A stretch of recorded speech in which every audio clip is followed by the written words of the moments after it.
We see things listed in order almost everywhere in the world around us. We have dictionary entries listed in alphabetical order. Floors of buildings start with the lowest numbers closest to the ground and increase as we go higher. Dates, sports team rankings, street addresses, the list goes on and on. Putting things in order is also one of the fundamental operations in computer science. I'm Professor Quinn, and in this video, we will be talking about putting elements in order or sorting. In particular, we will be taking a look at the selection sort. At the end of this lesson, you will be able to define sorting, identify the purpose for sorting when working with data, explain the algorithm used for the selection sort. We define sorting as the process of putting a group of items with a similar characteristic in order. Realize that sorting can take a number of different looks based on the characteristics we choose. We can organize United States coins based on their monetary value, their size, or alphabetically based on the first character of the coin's name. Notice that these sorts are in increasing order. We could also order them in decreasing value or choose some other criteria, like weight, the president's last name, or the year that they were introduced into the United States currency system. Regardless of how we sort things, sorting serves one primary purpose. If we organize items in order, we will be able to locate a particular item more efficiently and quickly when we need it. Let's take a look at one method of sorting called the selection sort. Selection sort is one of the most commonly thought of methods for sorting for individuals who are not computer scientists or knowledgeable in data-related fields. To explain the selection sort in non-programmer terms, we'll use a simple example. Let's say that we have the following numbers: 99, 44, 26, 69, and 37. We want to place these numbers in ascending order. The first thing that we can do is look for the smallest value, which is 26. We'll place 26 in the first location. Next, we can find the second smallest value, which is 37. We'll place this in the second location. We'll find the third smallest value, which is 44, and place it in the third location. We'll find the fourth smallest value, 69, and place it in the fourth location. And finally, the only number left is 99, so we'll place that in the final location. Now, the description I just gave you leaves out quite a few details, like how do we find the smallest, how do we move to the next item, and how do we move the values into their proper location. I'm going to run through the same example using programming terms, and I'll provide these missing details. Then we'll take a look at the algorithm for sorting an array of numbers using the selection sort. We will start with the same group of numbers, but let's think of them as being stored in an array. An array is a data structure that stores similar elements. Our array stores the unsorted integers 99, 44, 26, 69, and 37. To access these elements, Java uses index values beginning with the number 0. Above each element, we will add the index values. To begin our selection sort, let's start with the first array location, which is index value 0. This is where we want to place the smallest value. We will assign the index of the smallest to this index value. I realize that by looking ahead, this index does not contain the smallest element, but this will provide us with a starting point. I will move forward in the array to the next index, which is 1. I will compare the element at the next index, which is the value 44, with the element stored at the index of the smallest. I'm trying to find out whether 44 is less than the smallest value. What's the smallest value? Well, we can go to the index of the smallest, which is 0, and look beneath that to find the element. So the question is Is 44 less than 99? The answer is yes. If 44 is less than 99, I am going to reassign the index of the smallest. The index of the smallest is now 1. If the value that we're providing is greater than 99, we would not change the index of the smallest's value.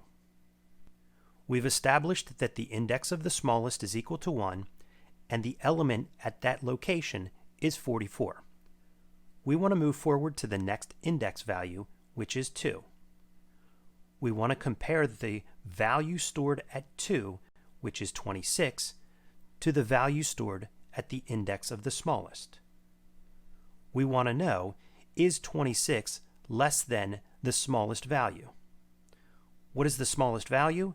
That's the value that's stored at the index of the smallest. The smallest value is 44. Is 26 less than 44? The answer is yes.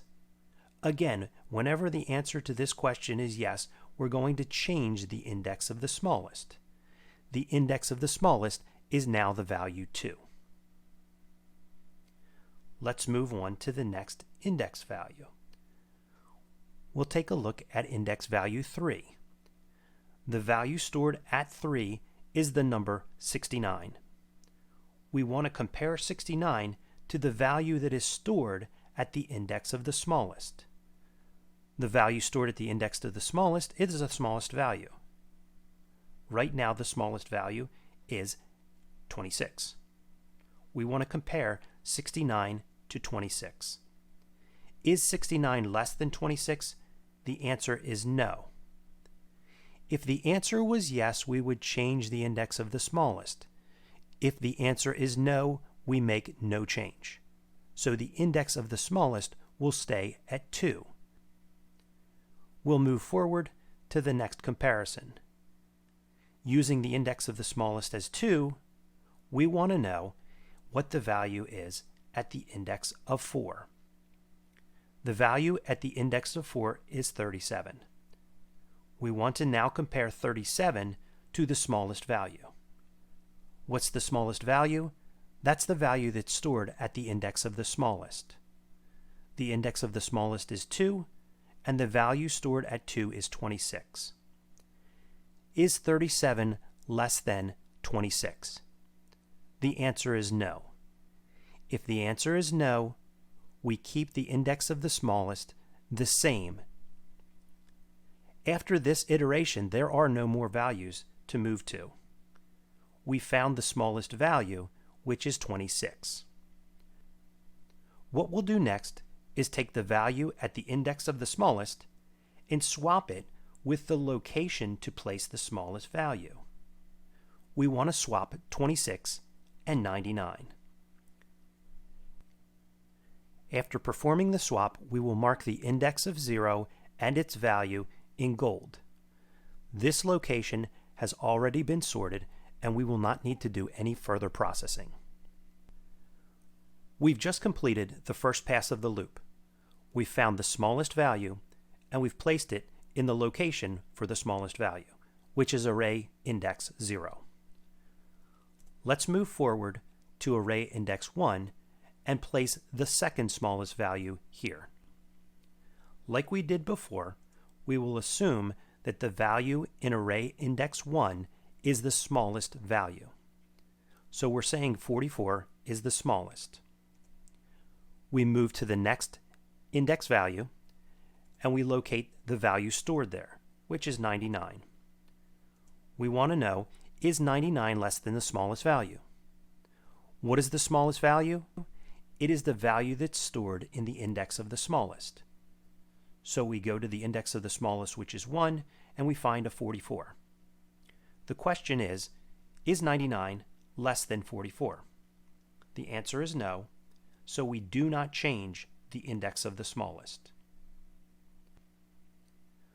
Let's continue this process. We'll move to the next index value, which is 3. We're going to compare the value stored at 3 to the value stored at the index of the smallest. Is 69 less than the smallest value? Again, the smallest value is the value stored at the index of the smallest, so we're looking at the number 44. Is 69 less than 44? The answer is no, so the index of the smallest stays 1. We'll move forward to index 4, and we'll compare 37 to the value stored at the index of the smallest. Is 37 less than the smallest value? The smallest value is the value stored at the index of the smallest. The smallest value is 44, and we want to know, is 37 less than 44? The answer here is yes. Remember, if the answer is yes, we will be changing the index of the smallest. The index of the smallest is now 4.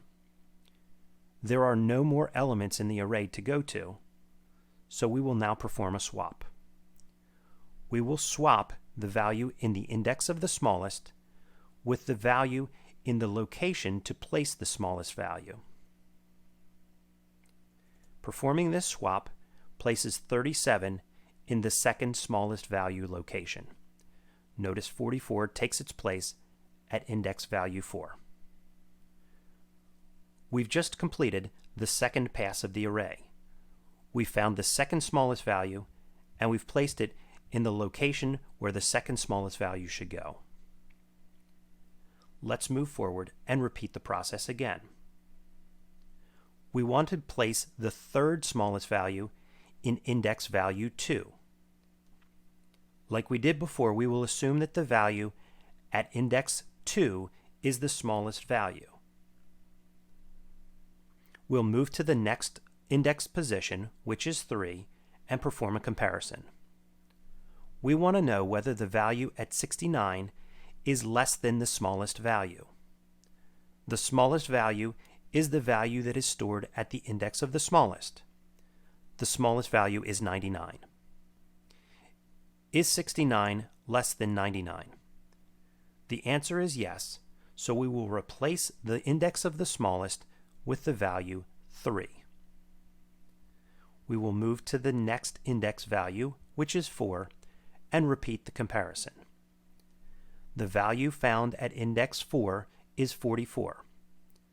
We want to know, is 44 less than the smallest value? What is the smallest value? That's the value found at the index of the smallest. We want to know, is 44 less than 69? The answer is yes, so we will change the index of the smallest to 4. We have no more elements to compare, so now we will perform a swap. We will swap the value at the index of the smallest with the location where we want to place the third smallest value. We move 44 to index position 2, and we move 99 to index position 4. We've just completed the third pass of the loop. We've found the third smallest value, and we've moved it to the place where the third smallest value should go. You might notice looking ahead that the array is now in sorted order. This doesn't matter. We will need to continue through this process until we get to the very end. Let's move to the next value. The location where we want to place the fourth smallest value is at array index 3. The value stored there is 69, so we will assume this is the smallest value. The index of the smallest is set to 3, and we will move to the next index and perform a comparison. Is the value that is stored at index 4, which is 99, less than the smallest value? Again, we can find the smallest value by going to the index of the smallest and looking for the value stored there. We want to know, is 99 less than 69? The answer is no. In this case, the index of the smallest will stay 3. You may notice that the location where we want to place the fourth smallest value is index 3. This is also the index of the smallest. We can't skip any steps, so we must actually perform a swap to place the index of the smallest in the location that it needs to be. We've just finished the fourth pass of the loop. we've found the fourth smallest value, and we've placed it in the location where the fourth smallest value should go. If we take a look at the fifth smallest value, it's already in its place. Realize that there's nothing that we can compare this value to, so there's no reason that we should need to look for a smallest value here. We only need to perform up to the second to the last value. It's assumed that the largest value will end up in the largest value location. So our array is now sorted. Next, let's take a look at the selection sort algorithm. To make this easier to understand, I've divided the algorithm into two parts. The steps that we used to find the smallest value appear in red italic, and the steps that we used to move through the array and place values in their appropriate sorted locations appear in white. Here's what we did. For each unsorted element in the array, from the first to second to last element, we set the index of the smallest to the index of the first unsorted element. We compared each unsorted element to the smallest element. If a smaller element was found, we reassigned the index of the smallest. For each pass, when all of the elements have been compared and the smallest element has been found, we swapped the smallest element with the first element in the unsorted array. In this video, we define sorting as the process of putting elements in order based on some criteria. We sort elements in order to find them more quickly and efficiently when we need them. Lastly, we walked through the selection sort algorithm. I hope you found this video useful. Please click the like button below, and if you haven't done so already, please consider subscribing to my channel. Thanks.